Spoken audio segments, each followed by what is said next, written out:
When we think of Vikings, images of fierce Norse raiders often come to mind, suddenly landing on shores, shouting wild battle cries as they attack peaceful settlements, plundering them and quickly vanishing into the vast seas. It is commonly believed that the followers of Odin and Thor were savage tribes inhabiting the regions of modern-day Sweden, Denmark, and Norway during the early Middle Ages. Factors such as overpopulation, famine, and a thirst for adventure drove them to embark on distant voyages. But how accurate is this portrayal? Unfortunately, much of what we know about Vikings is unreliable. Our understanding of them is largely shaped by literature and film, where Vikings are depicted as tall, strong, fair-haired, and heroic Scandinavians who worship Thor and Odin. This results in an idealized image of Aryans from Scandinavia that is far from reality. Firstly, scholars have yet to reach a consensus on the origin of the term Viking, as the Scandinavians themselves never referred to themselves in this way. For instance, the Anglo-Saxons called all the inhabitants of the Baltic Sea Danes. The Franks referred to northern warriors as Normans. The Germans called them Ostmen. And the Irish referred to fair-haired northerners as Fingals, and dark-haired ones as Dubgals. In Byzantium and Rus, they were known as Rangs or Varangians. So, who are these mysterious Vikings? Some believe that Vikings were those who went Viking, meaning they embarked on sea expeditions for the purpose of raiding, essentially maritime bandits. But where did they come from? Historians assert that Vikings originated from what is now Sweden, Denmark, and Norway. However, this is a significant misconception. Many Scandinavian sagas mention that Norwegian, Danish, and Swedish kings or jarls organized ambushes against these very Vikings, who arrived on their ships from the east and returned the same way. This suggests that Vikings were not Scandinavians but rather sea raiders from eastern lands. For example, in the Scandinavian wisdom about Håkon the Good, it is stated that the king of the Skani killed many Danes and then sailed east to the land of the Vikings, captured it, and took ransom and tribute. Similarly, in the wisdom about Hardeknud, it is mentioned that Vikings came from the east and severely ravaged the Danish kingdom, the Veneds, and other peoples of the eastern route, including the Kurians, who correspond to the territory of modern Sweden. There is a belief that the homeland of the Vikings is not in Norway, Sweden, or Denmark, nor even on the southern shores of the Baltic Sea, but in a land located further east. So, what lies to the east of Sweden, Denmark, and the Veneds? Correctly, it is the shores of the Gulf of Finland. What lies to the east of Sweden, Denmark, and the Veneds? Correctly, it is the shores of the Gulf of Finland and the surrounding lands. In the saga of Olav Tryggvason, it is mentioned that when the northerners ventured east into the sea, they were attacked by Vikings, specifically the Estonians, who were subjects of Gardariki and paid tribute to Holmgard, where King Valdemar ruled.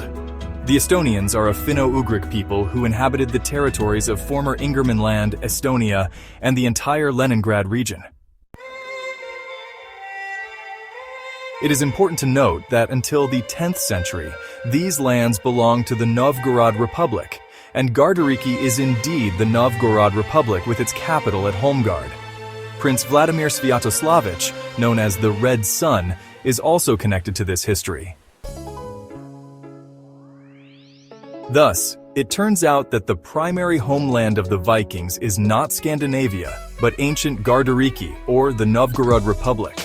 The Vikings were Novgorod merchants known as Ushkaniks, who spread terror not only in Scandinavia, but also throughout Europe. It was in the Novgorod Republic that Scandinavian jarls were hired the main forces of adventurers and fortune seekers ready to bravely go Viking, meaning to embark on a raid. Surprisingly, this is not all. What does science say about this? Genetics supports these claims. In 2020, a large international group of scientists conducted the largest genetic study of Vikings. Researchers extracted DNA from the remains of 442 noble men, women, and children found in burials across all Scandinavian countries: Iceland, Greenland, the United Kingdom, and even in the northwestern part of Russia. The studies showed that in 95% of all the ancient graves studied, which are traditionally considered Viking burials, no genetic markers characteristic of Norwegians, Danes, or Swedes were found.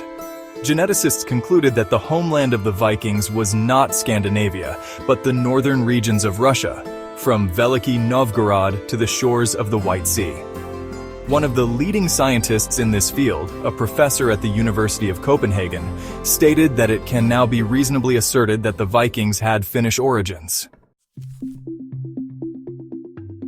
These results radically change our understanding of the Vikings and require a reassessment of historical works. But that's not all. The modern image of Vikings that we see in films and books is also a myth. Vikings never looked or dressed as they are portrayed in popular culture.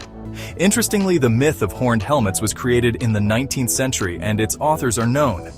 Swedish sculptor Carl Johan, while working on statues of ancient Scandinavian gods Odin, Thor, and Balder, drew inspiration from ancient Roman mythology and his own observations. He himself admitted that the image of Odin was borrowed from Jupiter, Thor from Hercules, and Balder, the son of Odin, was copied from Jesus Christ.